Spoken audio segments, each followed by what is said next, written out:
نحمدہ ونصلی ونسلم علی رسولہ الکریم اما بعد۔ اللہ کے رسول صلی اللہ علیہ وسلم نے ایک رات میں 2 وتر ادا کرنے سے منع فرمایا۔ ایک رات میں 2 وتر نہیں پڑھی جا سکتی، ایک ہی پڑھی جائے گی۔ اب کسی شخص نے اگر رمضان میں امام کے ساتھ عشاء پڑھی، پھر پوری تراویح پڑھی اور اس کے بعد وتر پڑھی، تو اس کے لیے بڑی فضیلت ہے، گویا اس نے ساری رات عبادت کی۔ تو رسول اللہ صلی اللہ علیہ وسلم نے اس لیے ہمیں ترغیب دی ہے کہ ہم رمضان میں تو امام کے ساتھ ہی پوری نماز پڑھیں گے۔ تو ابتدائی زمانے میں تو یہ بالکل آخری وقت میں ہوتی تھی، تہجد سے بھی اور اوپر چلا جاتا تھا ٹائم، بالکل سحری جیسے سمجھ لیجیے کہ سحری میں بعد مثلاً آدھا پون گھنٹہ رہ گیا ہے تو اس وقت تک لمبی لمبی تراویح ہوا کرتی تھی، قیام اللیل اس کو کہا کرتے تھے۔ تو اس کے بعد تو ظاہری بات ہے سحری کرتے تھے، ٹائم ختم ہو جاتا تھا، تو الگ سے کوئی اور وطر پڑھنے کا کوئی سلسلہ نہیں تھا۔ لیکن سیدنا عمر رضی اللہ تعالیٰ عنہ کے زمانے میں جب اس کو لوگوں کی آسانی کے لیے عشاء کی نماز کے ساتھ کر دیا گیا اور سارے صحابہ موجود تھے، سب نے اتفاق کیا، ایک دکا صحابہ ہی کا انتقال ہوا تھا، ابھی رسول اللہ صلی اللہ علیہ وسلم کو دنیا سے گئے ہوئے 5-7 سال ہی ہوئے تھے، تو اس دوران میں بھی تمام صحابہ نے اس سے اتفاق کیا اور ترتیب یہی ہو گئی کہ اس کو اول سے شروع کریں گے اور پھر جس کا دل چاہے وہ تہجد الگ سے پڑھے۔ تو اب اس میں وتر بھی ہو جاتی تھی، تو اگر کسی کو اس کے بعد اپنی تہجد پڑھنی ہے تو اس تہجد کے اندر وہ وتر نہیں پڑھے گا، وتر تو پڑھ چکا ہے۔ تو رمضان میں امام کے ساتھ وتر پڑھنے کی فضیلت زیادہ ہے۔ عام دنوں میں جب تہجد کے لیے اٹھے تو اس وقت اپنی وتر پڑھے جس کو یقین ہو کہ وہ اٹھے گا۔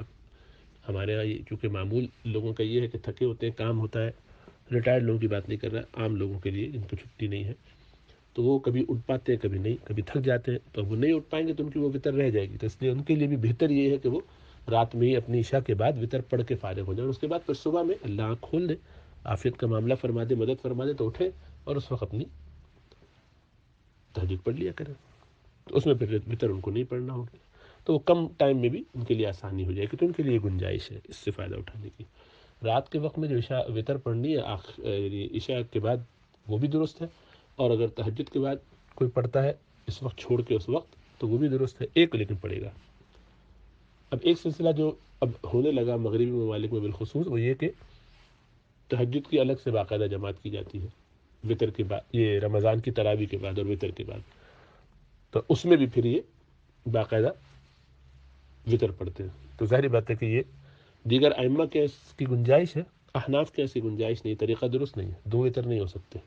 2 وتر تو کسی کے نزدیک بھی نہیں ہوتے، لیکن وتر کو رات میں عشاء کے بعد پڑھ لینا یہی اصل طریقہ ہے، اس کی دوبارہ وتر کی جماعت کرانا یہ غیر مناسب عمل ہے، لیکن اسی گنجائش رکھی ہے کچھ لوگوں نے، کچھ اور فقہا نے، تو وہ یہ کرتے ہیں پھر کہ جن کو تہجد کے وقت میں دوبارہ وتر پڑھنے کا مسجد میں جماعت کے ساتھ ارادہ ہو، تو وہ یہ کرتے ہیں، ان کے فقہا نے ان کو اس کی اجازت دی ہے اور وہ اس کے مطابق عمل کرتے ہیں کہ رات والی جو وتر ہوتی ہے اس 4 رکعت پڑھ لیتے ہیں، یعنی 3 کے بعد 1 رکعت اور پڑھ لیتے ہیں، اس میں اس کو بھی نفل بنا دیتے ہیں۔ تو وتر کا مطلب ہے کہ اکیلی ہو، یعنی 2 کے بعد ایک اکیلی ہے، اس تھرڈ والی کا کوئی چوتھا جوڑا نہ ہو، تو وہ چوتھا جوڑا بنا دیتے ہیں، تو اس سے وہ نفل ہو جاتی ہے۔ تو ان کی 20 تراویح اگر انہوں نے پڑھی ہے تو یہ 3 23 اور ایک اور، تو یہ 4 نفل بھی ہو جاتی ہیں، تو 20 تراویح اور 4 نفل ہو جاتے ہیں ان کے۔ اور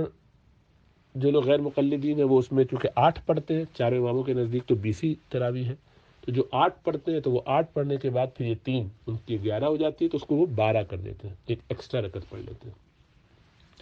اور پھر تہجد میں اگیل جب اٹھتے ہیں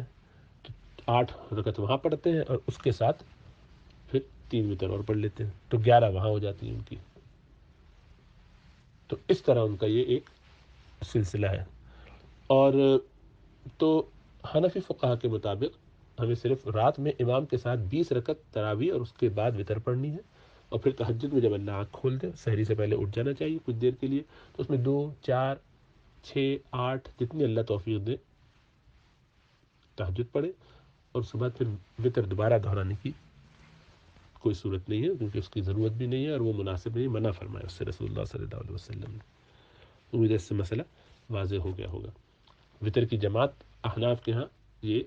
مکروہ ہے، ناپسندیدہ ہے، بعض کے نزدیک تو مکروہ تحریمی ہے۔ اعلان کر کے کرنا،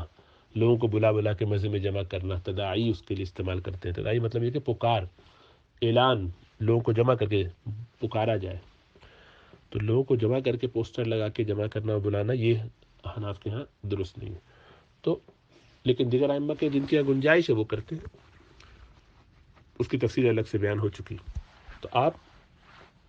اگر حنفی فقہ کو فالو کرتے ہیں تو بس وہی طریقہ جو بتا دیا اس پر عمل کریں۔